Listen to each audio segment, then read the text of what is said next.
Hey guys, this is Rad Ryan. And I'm Awesome Alan. We're here to give you a video podcast to conclude our Comic-Con 2011 trip. As you can see, we are out at the glorious Appalachian Rocky. What are they? What kind of mountains are they? Rocky Mountains, I believe. Rocky. We have the glorious Rocky Mountains in Utah, maybe. And we are just going to give you a little bit more of an in-depth look at our experiences at Comic-Con. And maybe someday you'll go. I don't know. Okay, so I guess we'll just talk about, kind of what we mentioned in our videos a little bit more. As you know, the first video was just kind of a montage of kind of overall just cool stuff we saw, around the show floor. The show floor was so packed. Like, I had no idea that there'd be that many people there. I mean, it was basically shoulder to shoulder, slowly shifting your ways through to get to anywhere. And the lines were, they were so long sometimes. We got lucky on a few of them, but we missed several things because we didn't want to stand in line for 3 hours. Yes, it doesn't matter if you think, oh, that thing's not that popular, maybe I can get in line for it. No, you're going to be in probably the longest line that you'll ever be in.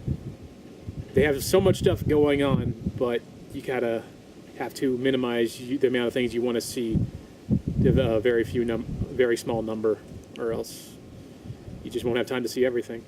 I'm a huge fan of Chuck, and that was like one of the things I wanted to see the most at Comic-Con, and I wasn't able to get in because even though I still got there early to get in line, the line was longer than I thought possible for Chuck. A show that's been on the brink of cancellation for the past 3 or 4 years or so. Has probably literally thousands of people waiting in line for it, and so I wasn't able to get in. So the lines were just atrocious, and so unfortunately we weren't able to see everything we wanted to see. But I think for what we got, we were very satisfied with the trip. For those of you who don't know, we were actually able to get in for free this year because we volunteered in the autograph department. So that was pretty cool. We got it for free, but that also took away like half of our day each day to go and volunteer and work, and so. But what we were volunteering for was the autograph area, where basically we would get to hang out with so-and-so star and basically just run the lines for their people getting their autographs from them.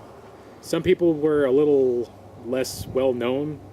Like, do you remember any of the shows that? Like an old Battlestar Galactica actor guy. The old lady from the Austin Powers movies was there.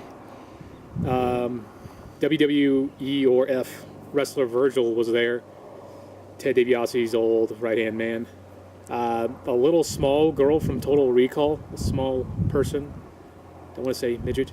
That might not be politically correct. Little people, little person. And as you saw from the video, the bad guy from the Doctor Doom from Fantastic Four movie. Not the new one, the old one. The one that never got aired? The Fantastic Four movie that was like, it was made, but it never got released? I didn't even know about that. Yeah, there's a Fantastic Four movie. I wouldn't consider myself a Fantastic Four fan. Well, I'm not that big of a fan either, but the thing is that there was one in production, and it may have been finished.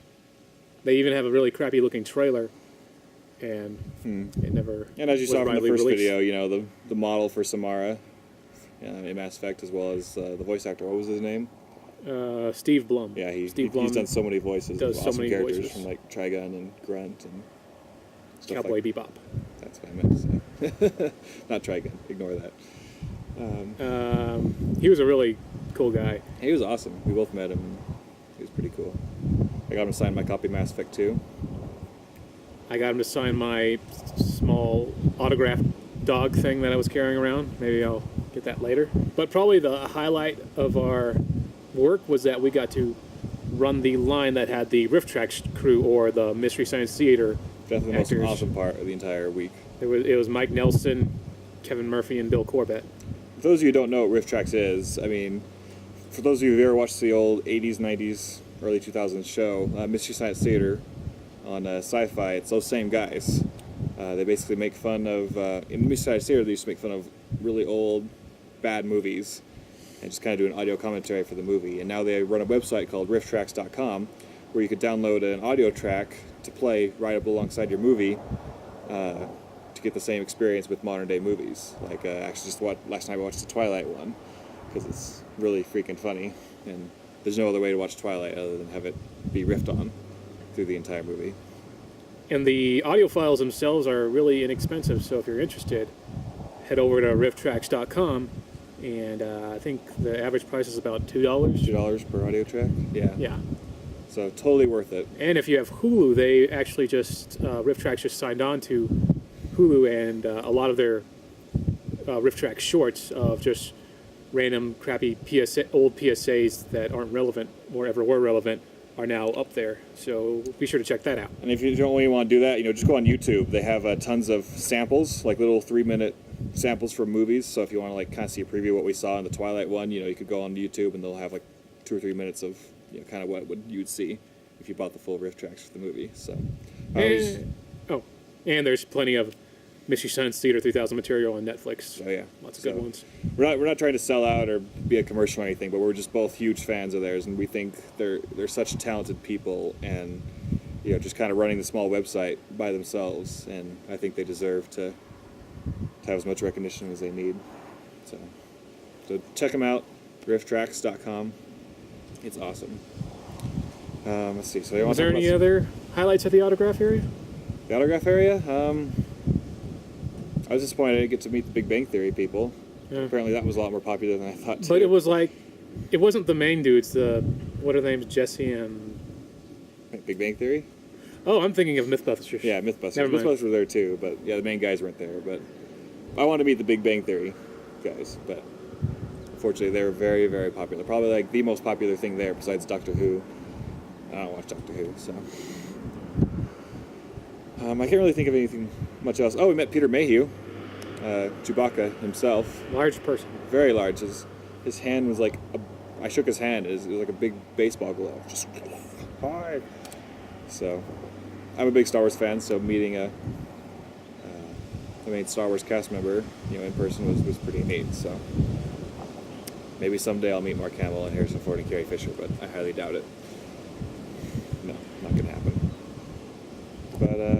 But working the autograph area was awesome. Again, it was a little disheartening to have 5 hours of our day each day taken. But on the flip side, I got to stand next to the Riff Tracks guys as they were doing autographs, and get autographed myself. And you got to chest check Mike Nelson. Shut up.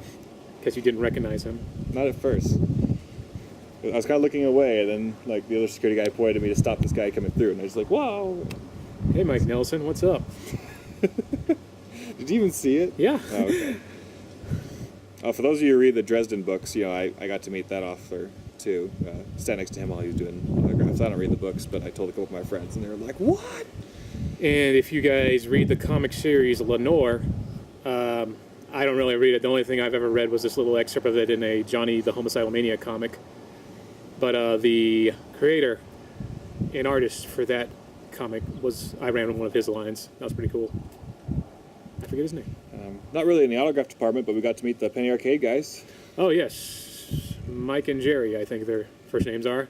I forget their last names, but that was very, very fulfilling to meet the creators of Penny Arcade. They've done so much, in not only creating a comic for over 10 years now that has been consistently funny and well written and well drawn, illustrated, I guess the right word is. But the Penny Arcade Expo and Child's Play and everything. They've done so much for the gaming community and just the world as a whole. And so it was an honor to meet them. And I remember. I know you. It was PvP was there. Yeah. Scott Kurtz. Yeah. Nice guy. Of course, Penny Arcade probably had the larger fan base there, but still, it's great to see them two right next to each other. I believe they work in the same build, or I don't know. And I may not enjoy the Rooster Teeth comics so much, but I love Rooster Teeth as a whole, and I got to meet the crew, most of them, of Rooster Teeth. Bernie Burns, the main guy there, especially. Jeff wasn't there. That was Jeff or Gus weren't there. That was sad. But Bernie Burns, he played the voice of Church, and he's the main director and writer of Red vs. Blue, and pretty much I think the owner of Rooster Teeth or the president, whatever. So I got him to sign my my Red vs. Blue DVDs. So that was awesome. because those will be worth something someday. I'm not gonna wear something, but I like it. I love red versus blue. Have you ever heard of Control Alt Delete? Yes, I heard that's a very good comic. Shut up. So, anyways, so I guess we start talking about some games now, since we are Gamer Rants. Really? Last time I checked. Games. People really hate you for your Arkham City gameplay. Oh, the Arkham City gameplay. Is it that bad? Yes, it's that. Do you guys feel the need to just hate on me that much? I mean, come on. Come on. Probably should have let me play, because I just recently played through Arkham City, or Arkham Asylum again, so the controls were fresh in my mind. I mean, I had the combos down, but up until then, I hadn't touched the game at all. I didn't realize how much I could really utilize every single move at any point. I was just trying to get to the Riddler's little area. But it seems like any little thing that I did was just criticized on. Welcome to the internet. I slide through under a car, and I missed the thing probably once or twice, and immediately you said it was a British forum that got the most hits? Yeah. Yeah, we were linked from a British forum. You can probably see it in the statistics. I don't know if anybody could look at that, but I think they can. It's arkhamcity.co.uk. And so yes, I guess a pretty big British Arkham City fan base, because, Rocksteady is based in the UK. A bunch of angry limeys just wanted to hate on every little thing I did. It's like a less than 10-minute playthrough of me trying to go to the Riddler's area, try to figure that all out, and just imagine any little thing somebody does wrong, and they're just going to call you out on it. I mean, it's kind of funny that they get that pissed off. I mean, you could have done better, but the people don't realize that most gameplay that they see, online that they show are like professionals who have like practiced over and over again, and maybe people who develop the game and they know exactly like what to show and whatever. And you plop down a person with a random web series and just a fan of the game and just say go, especially when you haven't played the first one in like 2 years or so. There's that slight gotta adjust the controls again and stuff. But I'm not mad. But I'm not mad at all the comments. It's just a bunch of people that just want to criticize every little thing you do, but whatever. Anyway, Arkham City, it looks like a really good game, but I'm hoping for a lot more to be revealed later. So far, it feels a lot like Arkham Asylum, and that could be a good or bad thing, the way you look at it. But it's one of my most look forward to 2010 games, 2011 games this year. So I'm hoping for the best, hoping it's a really good game. All right, so what else do we play? I guess the next video was the Mass Effect and Old Republic BioWare video. See, we're rocking our Empire and Republic shirts. Freaking awesome. Force. Got to play Mass Effect 3. That was awesome. 2 thumbs way up. What we played through was pretty much what they had at E3, right? Yeah, it was the demo where Shepard is going with Garrus and Liara, and he runs into Mordin, and he's trying to get this female Krogan onto the Normandy where Rex is waiting. You can look it up for E3 videos, but it was basically just that. So the demo was probably like 15, 20 minutes long. Yeah, about that. We were in a room with about 15 people. Yeah. 15 people each had a console. No Connect though, but then again, having a room with 15 people and 15 Connects could get kind of Liara, singularity. No, not awkward. This calibration would be hell. Yeah. So they didn't have that for to try out, but and we also didn't get to make any kind of choices in the game. Yeah, it kind of just made the dialogue options for us, which is okay. We're just kind of getting a feel for the actual gameplay. But some of the coolest parts was actually not the coolest parts, but a really cool part was, as you saw in the video, we kind of walk into the main BioWare area there, and there's all that stuff, and then the Shepard, the Garrus, and the Rex all came out in costume, and that was pretty cool. Creepy turtle head Rex. I didn't think it looked that bad.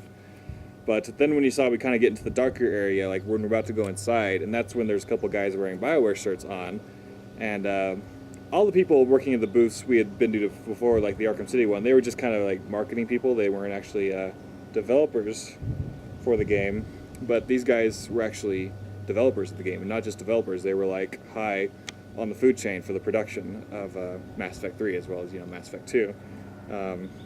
Probably would have been good to remember their names. Well, I have their names written down here, which is why I pulled up my phone. I don't know how to pronounce his last name, but Alex Elsayed? I think it's Elsayed? Alex Elsayed? Yeah, and as well as Mike Gamble were two guys we met and talked about the game. Yeah. I got to ask them a lot of questions. They couldn't answer a lot. They could tell, you could tell they were genuinely excited for what was going to be seen. Do you remember some of the questions we asked them? We asked them stuff like, well, I asked them if there would be any kind of like stupid multiplayer in there, but I think we already found out a while back that they weren't going to be there. Definite no. Yeah, I mean, that's a good thing. We also asked them, you asked them about the very specific story. You asked them if the chick that Rex, Arya, that they fought each other in the first game. If you guys play Mass Effect 1 and 2, in Mass Effect 1 you talk to Rex. He tells a story about this elite, what's my phone? About this elite Asari commando who he had a bounty to go hunt down. And I'm going to be butchering the story, but play Mass Effect 1 to get the story from Rex. But basically tell the story about how they were kind of friends initially, and then they kind of found out he had the bounty on her. And then so they're on this like space station, and he was hunting her for days, and then he finally kind of traps her and explodes the space station, and pretty much thinks she's dead. But then he gets a message from this Asari commando later saying, "Better luck next time." And I have this theory that it's Arya from Mass Effect 2, because you know that she's used to be an Asari commando. I mean, she runs Omega. I mean, she has to be pretty awesome to do that.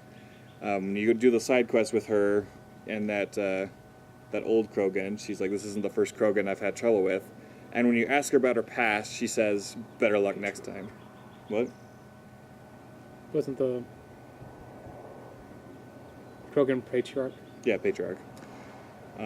So those clues, and I kind of looked into it a little bit more and like read the Rex story again, and I just have this theory that Arya and Rex have this history together. And so I mentioned that to the BioWare guys, and the first one, Alex, he just kind of smiled. Spit at him. Just spit right in his face. He kind of just smiled and was like, I can't answer that. And then I asked the other guy, and he kind of smiled at the same long. He's like, I can't really give you the answer to that, but I will tell you, your question will be answered in Mass Effect 3. So to me, that kind of confirmed that my theory is probably right.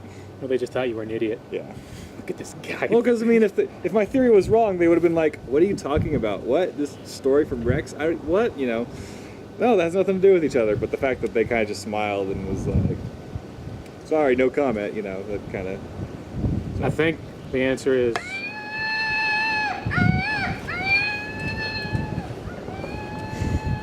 You want to do that this whole time, haven't you? What else did we ask them? I can't really think of anything at the moment. Nothing important. Yeah. Like probably some stupid stuff like, hey, is there going to be a Mako in the game? But is there going to be what? Mako. Oh, yeah, we did ask that. But Mako or the Hammerhead. But either way, it was awesome. We got to sit there and talk to some head BioWare employees for, like 10 to 20 minutes before we finally got into play. I asked Alex if that song M4 by Fonts, the ending to the first game, the ending theme during the credits, was going to be in the third game, because first game it was awesome to have that song at the end. I love that song. Good song. Second game, it's just the theme during the options menu at the start screen of Mass Effect 2, and I thought that was stupid. And what was even more dumb was that the song stops before the credits even end. So I felt like they didn't even care. So I'm hoping that the Fonts song is in there once again. Yeah. And the song's called M4 Part 2.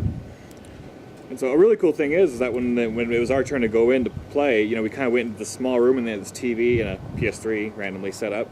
And they kind of just played this video that's kind of like an introduction to Mass Effect 3. It wasn't like a trailer or anything that we've seen. It was like a specially made video of like all these places reporting the Reaper invasion. It wasn't. I mean, I know there's a trailer of all these people reporting the Reaper invasion, but it wasn't that. It's like if you go to like Orlando Studios and you're at one of those like Spider-Man saves the city little things, and you hear a little pre-recorded recording going on and saying, you have to save the city. You're Spider-Man. Come along with him, Johnny.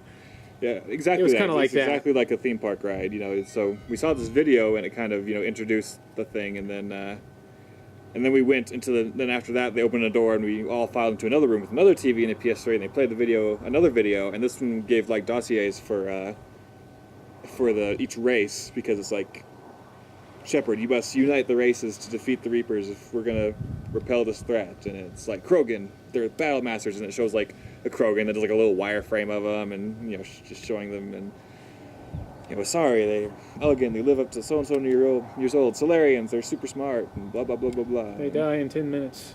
And the Geth, they took over the Quarians' home planet. The Quarians, they're mad about the Geth taking over their home planet. They live on the space station. They can't get outside their suits, and blah blah blah. I just kind of gave little dossiers for all the races, and so that was pretty sweet.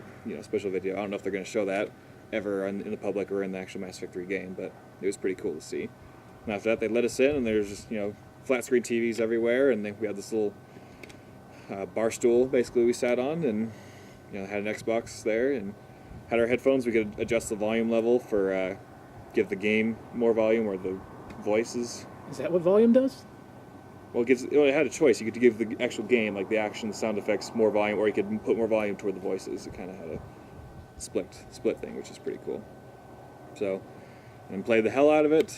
Both of us finished the demo. Nick said it's the exact same thing that we saw at E3 with the female Krogan. I got to try out the new grenade mechanics. It feels like a third-person shooter grenade should be. Just tap the button, like, kind of lob it in that general direction. Kind of like Halo, and feels great. For mine, it was mapped to the Y button. I played as a soldier. I kind of regret that. I wish I would have played as an adept, because, I usually play as a vanguard in the actual game, and so I use the biotic powers, as well as having good guns. But I probably should have picked adept so I could at least try out the powers, because I was just shooting the whole time. There was also a lot of people probably wondering how well the roll mechanic works in this one, considering you never had a roll in Mass Effect. But it worked. It worked okay. There wasn't any place where I noticed where it could get annoying or bad. But it was nice to kind of feel like Gears, kind of rolling forward and being from cover and rolling from one cover to the other one, or just rolling out of cover. It was pretty nice. Freaking Omni Blade was sick. With a soldier, I was rocking the ice ammo, so it was just gleeful for me to to freeze someone with my ice ammo, and then while they're frozen, walk up to them and with the Omni Blade. So that was freaking awesome. If I was wondering how it works, you just push B to do a normal melee attack, and you hold B for him to take out the Omni Blade and do a stab. So I just hope that I'm not tempted to do that too much in the game, especially on my hardcore or insanity playthrough. Because I'm like, I want to stab you. Oh no, I'm dead. But it's very useful, especially when you get up close, because in the other Mass Effect games, there's really nothing you could do if they got close besides maybe pull out your shotgun and frantically shoot and back up. But now if they get close, just pull out your new blade and take them out. So After playing it, I think I'd like to check out the Kinect features, because with Mass Effect, when you're in battle, you always have to go to your little wheel menu to kind of,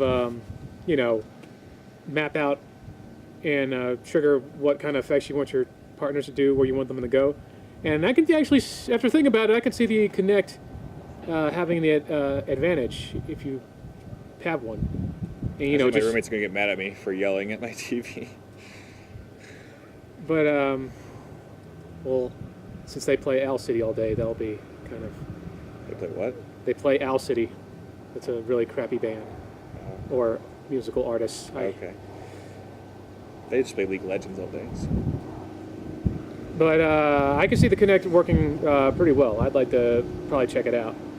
It might get annoying after a while, maybe, but it's interesting to see what else that they have in store. So, Mass Effect 3, awesome. As you saw, our comments after playing it. It was awesome. You need to play it. It's going to be good. Okay, time for Old Republic. I am really looking forward to the Old Republic. I haven't been able to quite get into the MMO scene yet. You know, I played a little bit of like 4 of them, maybe for like a month or two, and really haven't been able to grasp them, I guess. Partially just because I found them boring, and another reason is because like all my friends would quit, and then I'd be the only one playing, and I didn't want to be playing by myself, even though I enjoyed the game. You know, like I've played Final Fantasy 11, I've played World of Warcraft, I've played City of Heroes, Champions Online, and a little bit of DC Universe Online, and even a little bit of Matrix Online. But like I said, I haven't played them for that long. But so I don't have expansive MMO knowledge. You know, I haven't been playing World of Warcraft for 8 years or however long it's been out. Not 8 years, but I think it's been out for 7 this November. You know, so I can't give you the extreme details of how it compares to that sort of stuff. But I really enjoyed Old Republic. I mean, again, we played it for a total of 40 minutes. 20 minutes twice. I played as a Sith warrior and a smuggler. But from what I could tell, it was solid. The graphics actually look a lot better in person than they do in trailers. I don't know why. If just the machines they had them on were just super buffed up, but I thought the frame rate was very solid, very consistent. Excuse me, and the game looked good graphically, even with its unique art style. It's a little bit more WoW-ish than I thought as far as the battle systems go. I thought it'd go a little bit more like Champions Online, like more action, swing a lightsaber oriented, but it's like WoW and KOTOR kind of got together and had a baby. And that's kind of what it was. I had a lot of fun with it. They kind of have the conversation and dialogue system that Mass Effect has, and so I really enjoyed that. And I think it's going to be a lot of fun. I have a lot of friends getting on, and as you guys know, I'm the guild leader for the guild Nightshade, if you want to check that out. So I'm really looking forward to diving into this game when it comes out, hopefully later this year, if they ever announce when it's going to come out. But I had a really good impression of the game. Gameplay feels solid. It's going to be story-based, and I'm a Star Wars fanboy, so, where could I go wrong? What'd you think? Well, I think I can be this one that says that I've actually had a lot more MMO experience. Definitely. And it's only with one game, but I think that probably says a lot. I played Final Fantasy 11 for a good 5-6 years, was really into it, and really ate up a lot of my time. You had like so many max level characters, and if you guys know Final Fantasy 11, it's hard to get a max level character in that game. Had quite a few level 99s, or wait, no, level 75. A few level 75s. And for the most part, I had a lot of fun with it. Met lots of different people over it. Had lots of great time. Was in a top link shell for a bit. Did stuff like Dynamis. I forgot all the lingo for it. You had lots of MMO experience, a lot more than me, anyways. But it was a fun experience. And I mean, that was when I was a little bit younger, and I didn't have as much to worry about. Now I feel like if I jump into MMO, I got so much other stuff on my plate that I have to devote a lot of time to really get into it. I mean, there's a lot of things that appeal to me about KOTOR, but then there's a lot of things that appeal to me like about a bunch of other MMOs out there, and I just don't think KOTOR is really worth it with other games out there, and there's just lots of stuff to do. I just don't think I'd have time to just really delve into an MMO, not because I think it's going to suck, it's just a time issue, and I just don't think I have it in me to devote as much as I did with Final Fantasy 11 as I would for something like the Old Republic. But from what I played, it felt like just about every MMO. It's cool that it takes a lot from the old KOTOR, Jade Empire, Mass Effect kind of play, where you choose the dialogue and whatnot. It's cool that there's such a large, robust voice cast for the game that's going to be involved with it. And I see a lot of really good things about it. But, like I said, MMO is a completely different kind of game. And, from the 20 minutes that I played of it, you can't really say a lot about a game, well, especially an MMO. I could say that for all games, but an MMO especially, you need, I'd say, probably a few months of actually playing it to give a good outlook on what the game is really like. because True. we had just a marginal bit of experience, playing it. And I'd say I don't know any more about it than I did before. I just like to brag to my friends that I got to play it. It's the best part. So, anyway, Old Republic, looking good. Can't wait to try it out for an extended period of time. Like you said, I'll be getting it on launch day. I already have it pre-ordered on Amazon. And again, if you want to check out the guild's called Nightshade, with a KN, like a Knights of the Old Republic, Nightshade. So yeah. I guess the next video was Nintendo area. You didn't get a whole lot of experience. Not really. I was kind of doing that by myself, so. Like I said, Skyward Sword. I'll kind of keep this brief because I kind of mentioned a lot, in that video, but I'm a big Zelda fan. You guys might not believe me based on my comments on Skyward Sword, but it kind of just feels average, I guess. I mean, again, I only get to play like 20 minutes or so of the game, but I mean, I can't bring myself to play a Zelda game with the Wiimote, I mean, because I've played Twilight Princess on the Wii, but I'm basically, when I go back and play it, I stick to my GameCube copy of it, just because I like the controller. And so playing it on the Wii, it was just, I wish I could have a controller to play it. I know, the game mechanics revolve around the 1-to-1 ratio of the Wii Motion Plus, but I mean, for me, it wasn't as accurate as I would have liked. I mean, when you're standing there and Link's kind of holding the sword, you could do this and he'll do that too. But when you're actually swinging, I think it just kind of measures maybe the angle that you're swinging, and it kind of matches the angle, but it doesn't really give you a 1-to-1 kind of ratio thing. And that was just my impression. And again, it might have just been the way in the room, but I'm kind of just on an average for Skyward Sword. Of course, I'm going to get it on day one. I'm a hardcore Zelda fan. I'd be stupid not to, and I'm sure the game is going to be good. But I mean, motion controls are kind of losing it for me in this day and age, and I can't, I love the Xbox 360 and the PS3 controllers. They're both good in their own ways. I personally prefer the 360 controller, but still, I mean, the Wiimote is just awkward. There's no getting around it. It's kind of large. The 1 and 2 buttons at the bottom aren't easily accessible. You got the A and B button to the swing, and of course the buttons on the nunchuck. But I don't know. It was good controls, but for me, I wasn't used to them, and so it kind of just gave me a meh impression of the game. And I'm sure it'll be good, but we'll go ahead and see. Played a bit of Kirby Wii, didn't get any on tape, but Kirby Wii was, of course, awesome. I kind of say, what I said in the video a lot. I felt like Kirby Superstar, finally a good, pure Kirby game. Like, I think the first one since Kirby 64, which was mediocre. But I think I'm going to have a lot of fun with it. I'm probably going to play that co-op and kind of nail it out on the day it comes out. Got a lot coming out this fall, so it will be one of them, I'm sure. The 3DS really impressed me. I'm going to just say that right now. I was never a big 3DS follower, and when they first announced it at E3 last year, I was just like, okay, whatever, a new DS. I barely touch my DS now, but playing what I played at Comic-Con, like, it's been like a week and a half since Comic-Con now, and I've since bought a 3DS. I'm going to do this trick where I bought the 3DS for full price now, and I get the 20 free games, and I'm going to take it back to Best Buy and be like, hey, you have a 30-day price matching guarantee, so I want the price dropped down to 170 or whatever. So I went ahead and just bought one, so I could get it for 170. I could get the 20 free games, and so I could have the great experiences I had with the 3DS. I love Star Fox 64, one of the best games of all time. Awesome Alan will agree.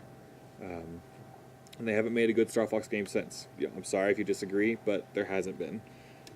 Adventures wasn't good. Assault wasn't good. DS wasn't good. I think that's all they've done, but they're not good. And maybe if they're mediocre, they're not good Star Fox games. Period. And so I haven't played Star Fox 64 in a while, but be able to play it on the 3DS, and I was actually very impressed with the 3D. The kind of on-track system that Star Fox has, with 3D actually worked very well, and I was very impressed with that. And so I'm very excited to get the game when it comes out this fall.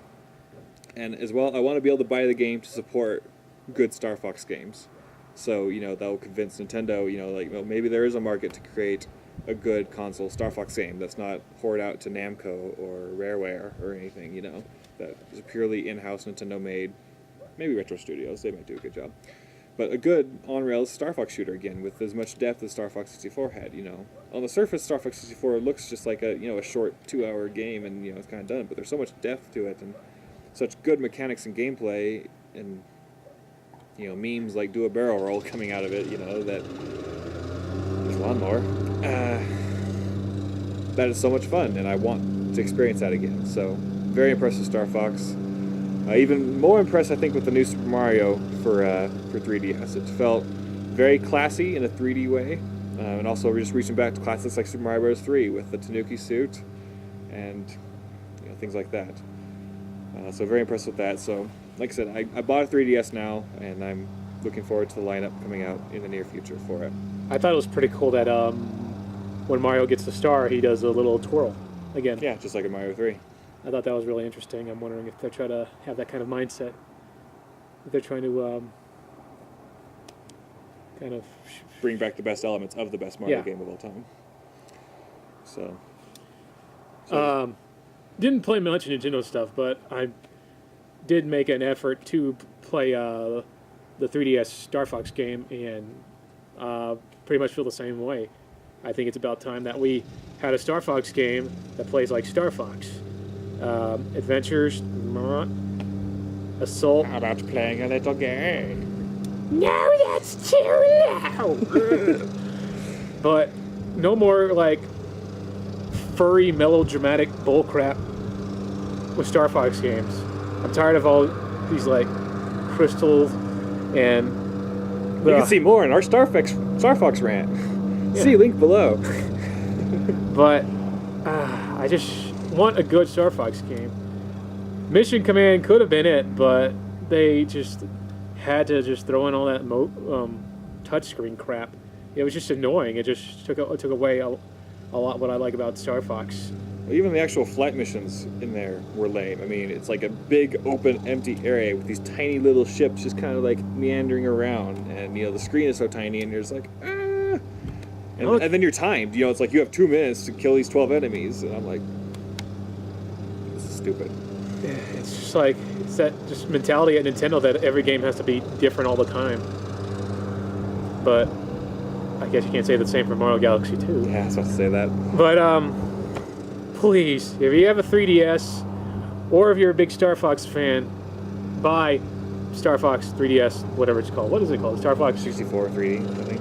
Star Fox 64 3D, maybe, if that's what it's called. Anyway, the next Star Fox game comes out, please buy it. If that's the only 3DS game or any game you have to buy that. We want to see more Star Fox games that are good. It. So I think that's it about the Nintendo area. I mean, they had Just Dance 3, but I've only played Just Dance like once, and I don't really care much, but apparently you guys do, since it sells like hotcakes. Fuck cakes sell, Well, I don't know. probably not these guys, the guys watching our video. That's true. They never. You guys are cool. Stuck playing such a ridiculous game. Ridiculous. Who plays dancing games? You do. So anyway, I think that's all we have to say about the Nintendo area. So after that, see what else we played. You didn't get to play it, but I played Dead Island. I loved it. It seemed like a good mix of like Borderlands, Fallout 3, and Left 4 Dead. It's kind of a first-person game, with guns and melee stuff. But kind of like Fallout, when you use your melee items, they'll break after so long, and you gotta throw them away or do something else with them. Borderlands, it kind of has a co-op mode to it, which I think is going to be, awesome, because I love co-op co-op zombie games. I'm a big fan of Left 4 Dead. Lost Mel and I played that to death. And but it's a story mode with an adventure and co-op and RPG elements. Getting experience points for certain kills and expending those experience points on skill trees and stuff. And the graphics were very good. I know graphics don't really matter, but when I was playing it, I was actually very impressed with how everything looked in the game. And so I asked him what engine it was running on, but the guy couldn't tell me. He didn't know. So again, an example of someone who's not working on the game, just kind of running the booth. But it looked phenomenal, so I was very, very impressed with it. You got to play Silent Hill. Silent Hill Downpour. For those who don't know, Austin Allen is a hardcore Silent Hill fan, has been for the longest time. Love Silent Hill. Love the series. Even love the movie. Never read the comic book series, but Silent Hill Downpour. I don't think I had a really valid experience. We've been saying that a lot. Playing it because I was in a big area. You can't really play a game like that. You're losing out on all the atmospheric. It's loud. The atmosphere of it that the developers, I'm sure, want you to experience when you play the game. You know, alone in a dark room, headphones on. I feel it's like the ideal way to play survival horror games. And I mean, I just didn't get anything out of it.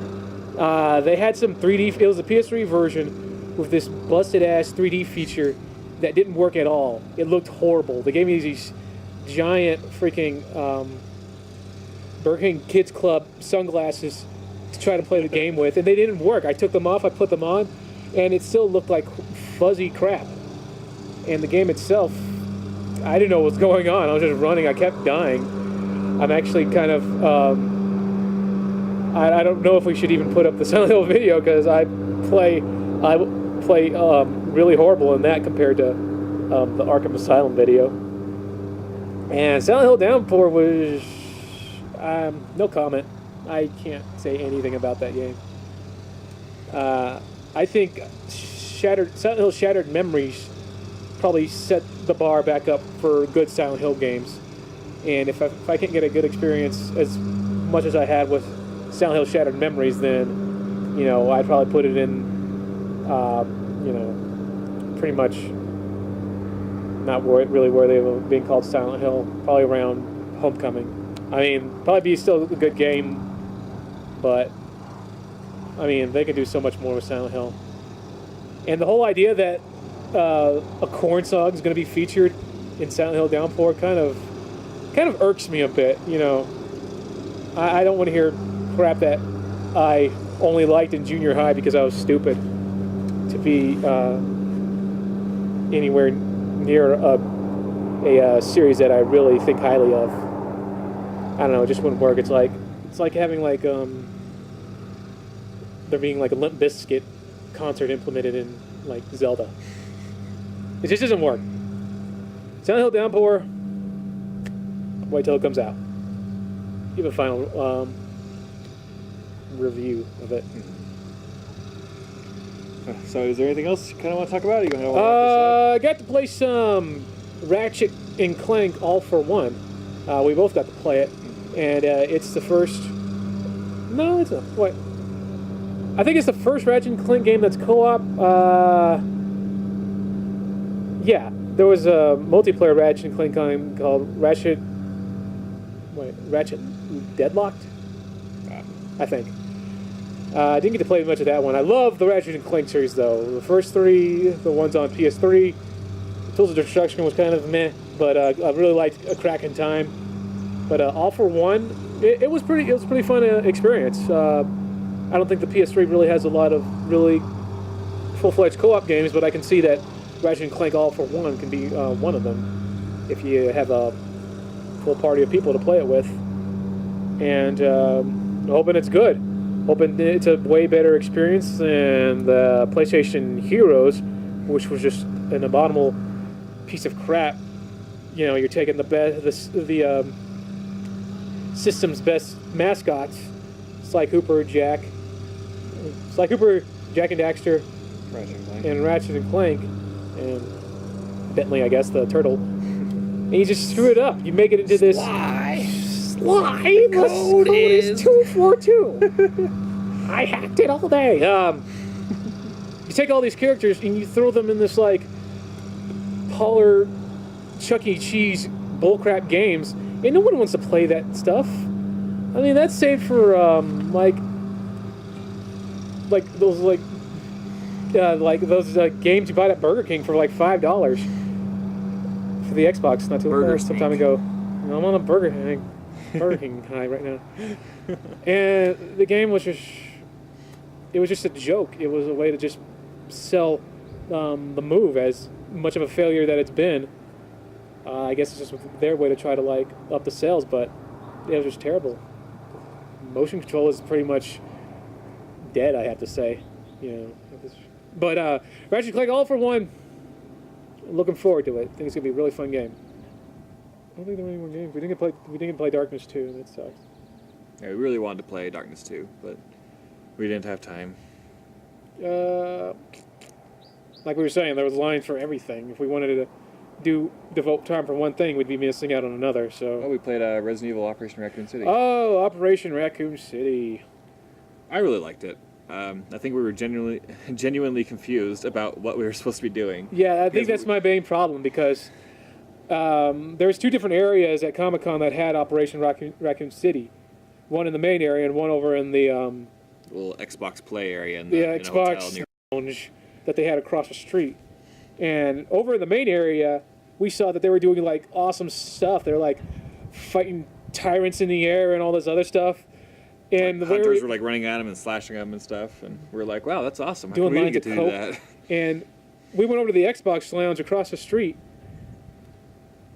and we were stuck in one area. We didn't know where to go. Yeah, like we were like circling around the edge, like trying to figure out. And like I found this kind of off way, like toward if you played Resident Evil 2, toward where like the gun shop was, but then that was blocked off. And I'm like, okay, so we just kind of sat in the same area and just fought the same zombies over and over again until we both ran out of ammo. And we're like, oh, okay, all right.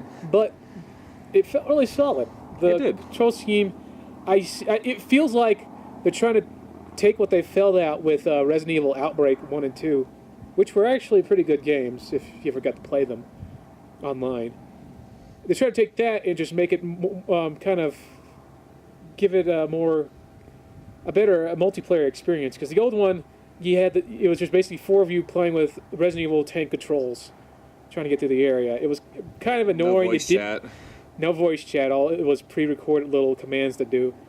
It was fun if you could appreciate it for what it is, but it was not a really good multiplayer experience unless you're just forcing yourself to enjoy it because you like Resident Evil. This one, it feels a lot more like a multiplayer game, like a la Left 4 Dead or. I mean, it's from the makers of SOCOM, and so it has legit controls and it has legit squad stuff. We could pick the person we wanted to play as, and they had different attributes to. Like medic, soldier guy, yeah, heavy. So even though it's going to totally screw with Resident Evil's canon, I think it's going to be a ton of fun to play, and I look forward to it. As terrible as Resident Evil story is now, might as well just make some fun games. Total global saturation. Wesker. I like Wesker. He's fun. Wesker's cool. He's a really cool guy. You just can't take the storyline serious at all. It's a joke. Where's Barry? I want to know where Barry is. Where's Lord Sadler? Anyways, anything else you want to mention? Any other games? I don't think we played any other games, but I kind of wanted to check out that weird Kinect game that was like in a dungeon. I was kind of wondering what that was all about. Yeah. Didn't get to play Star Wars Connect either. Like we said, we weren't gonna wait in line for that. It's gonna suck. It's gonna bomb. Even a hardcore Star Wars fan like myself can see right through that crap. One cool thing that we got to see, we got to preview the Star Wars Blu-rays, and again, I'm a huge Star Wars fan, and I'm kind of a Blu-ray nut. Like I'm kind of addicted to buying Blu-rays. I think I own like 120 right now. That's not including like TV shows or anything. It's just movies. But so I was super excited for the Star Wars Blu-rays to come out, and I went and pre-ordered them on Amazon. And for some reason, Amazon lets people review the product right now, and if you look, it just has like horrible reviews, like saying it's going to be a bad transfer. They don't include the original editions and blah blah blah blah. And so like I think it has an average like of 2 out of 5 stars on average right now with like 100 reviews. So like, A, I thought it was stupid that they could do that, but B, I was a little worried about having a bad transfer and not having a true high def original trilogy Star Wars experience. And so that's why I made them all wait in line to see the Star Wars Blu-ray preview, because I wanted to see for myself if it was a good transfer or not, to see if it was worth canceling my pre-order for. But I'm happy to say that I thought it looked great. You know, basically all we got to see was kind of a cut-up version of the Battle of Yavin from Episode 4. Porkins died, unfortunately. Porkins! But from what I could tell, it was beautiful. Like, how big was the screen they were showing it on? I mean, it was probably 70, 80 inches. It was huge, and it looked crystal clear and beautiful. And so it looked very good. And so I'm happy to report that I was very satisfied with the Blu-ray transfer for the Star Wars Blu-rays. And even though most of their documentary stuff doesn't look to be that good, you know, they'll have the Blu-ray quality movies and deleted scenes from the old trilogy, many of which have never been seen before. And so that is why I'm coughing up the money for the Star Wars Blu-rays. And I'm kind of a weird Star Wars fan into where I don't really hate the special editions. I mean, yeah, in Mos Eisley, all the creatures running around, it looks stupid. I mean, and Return of the Jedi, Hayden Christensen added into it at the end looks bad, and the entire musical number in Jabba's palace just makes me die a little inside every time I see it. But I don't think it detracts enough from the overall movie experiences to, you know, hate the special editions. Because, you know, there's plenty of good things I think they added. You know, just generally making the space fights look better. The scene right before the Battle of Yavin where, like, you see all the X-Wings as they're, you know, they're all checking in with their leader, you know, Red 5 standing by and stuff like that. Like, I love the look of that scene and, you know, just kind of making that look great for the special editions. You know, I love the Jabba and Han scene in Mos Eisley in Episode 4. You know, where he says, Jabba, you're a wonderful human being. I mean, it's a fun scene, especially in the 2004 DVD release. They really cleaned up Jabba and made him look good again. And so, you know, I like that scene, and I like having the extended kind of Wampa scene at the beginning of Empire Strikes Back. But I could go on, but, you know, most of the changes I think were generally good. I mean, yeah, Greedo shooting first is ridiculous, but, you know, who cares? I'm not going to sit there and whine about it. I mean, yeah, I too would love to also have a Blu-ray transfer of the original theatrical releases, but I'm not holding my breath for it to happen. I love the original Star Wars trilogy. They're still my favorite movies of all time, even with the special edition crap thrown in, and I'm really looking forward to buying them on Blu-ray, especially after seeing the video itself firsthand and the fact that it looks really, really good on Blu-ray and that they did a really good transfer of the movies. So, do you have anything to add? Comment on the Amazon thing. I mean, I feel that it's stupid to just get to review a movie that early, and it's just that whole collective of the internet that gets together just to bash one thing, like that, or me playing Arkham City really bad. But it's stupid. Don't listen to the reviews. Judge it on your own experience of it. I will say that I am kind of annoyed that the originals cuts of the movies won't be there.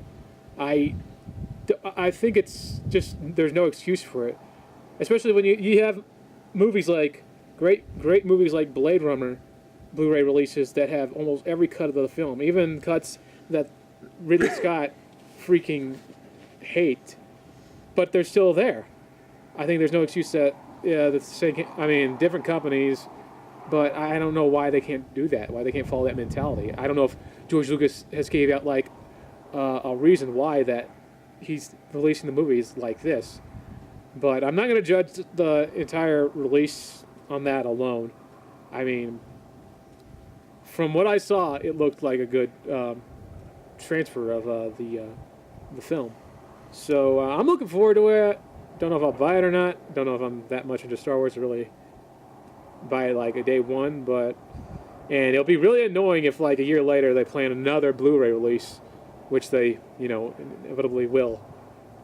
So, you know, looks good for what it is. Doesn't deserve the hate that it's getting on Amazon.com. But yeah, judge it for yourself. Well, that's our Comic-Con 2011 trip. Pretty sure there's a lot more we could say, but it's not the rain. Yeah, it looks like it. You know, we've got to play a lot of games, you know, pretty much all good impressions all around for the most part. You know, the highlight was meeting the Rift Tracks guys as well as seeing their panel at Comic-Con. Again, go check out their stuff. The Rift Tracks guys are awesome. And they have a movie theater show of Jack the Giant Killer, a live show. If you have any Cinemark movie plexes in your area, check your local times or check the RiffTrax website to see if they're going to be airing Jack the Giant Killer at your nearest Cinemark location. It's in the middle of August. I think it's like around the 17th. August or so. 14th, August 17th. Check RiffTrax. It's a Wednesday, but just check rifftrax.com. It's, we've gone to see all the movie theater experiences of RiffTrax, and they don't disappoint. Bring your friends, show them RiffTrax. It's freaking awesome, freaking funny. Please support these guys. You won't regret it. We promise. If you do, unsubscribe us and hate us forever. And hey. And hey. And hey. So, anyways. Hey! I'm Red Ryan. I should be the one wearing the glasses the whole time. Fine. So yeah. Thanks for watching. If you sat through this whole thing, I commend you, because I'm sure it's going to be pretty long even after we're done editing it. But again, thank you so much for following us. It actually means a lot to us that you enjoy our humor and appreciate our opinions on stuff. And send us some questions. Send us some stuff that you'd like to for us to rant about or even talk about. I still have this one request to play Deadly Premonition, and if that person's watching this, I am playing Deadly Premonition, and I'm really enjoying it. This vacation came up, though, and I had to stop, and I was right at the end of the game. And I have a lot to say about Deadly Premonition, but I've actually been enjoying it. It's such a weird, bizarre game, but it has been very fun. So we love feedback. Give it to us. Even if it's negative. Yeah, get on your friends' accounts and subscribe to us. We'd like some more subscribers. Yeah. Tell us what you think about Plague Rat. You like him? You hate him? Either way, he's going to keep coming back. I'm his biggest fan. Anyway, just give us more word on what you like, what you hate, what you want to see. Even tell us about these little video podcast things that we do. And the audio ones. Yeah. The one we did.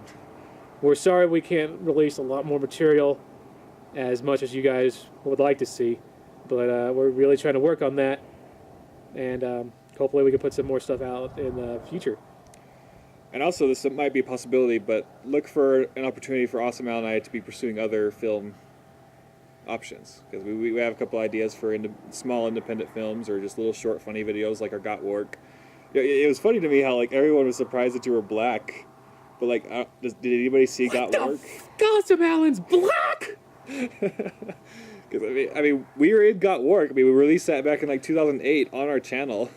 But I don't think a lot of people probably just didn't make the connection. Yeah, but I said in the credits starring Ryan Bird and whatever. But this is what Rad Ryan looks like. This is what Awesome Al looks like. I guess you now know. Well, I was about 60 pounds heavier. That's true. During that video, I was about 60 pounds lighter.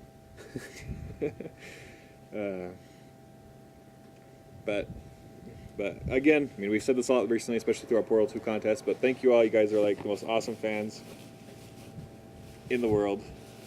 This is fun. The only reason we make videos is to show you guys. Obviously, we're not partnered with YouTube, and we're not getting any cash from it. But we do it because we enjoy it. And we enjoy seeing your reactions and your feedback. So may not be a lot of you. We want there to be more, but for those few that do enjoy these, thank you very much. So I guess that's all we had to say. This is Rad Ryan. And I'm Awesome Alan. This is Gamer Rants. See you in the future.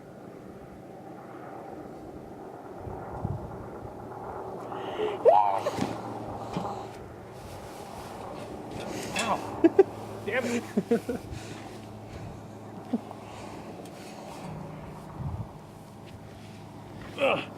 Okay. Gotta get back in time.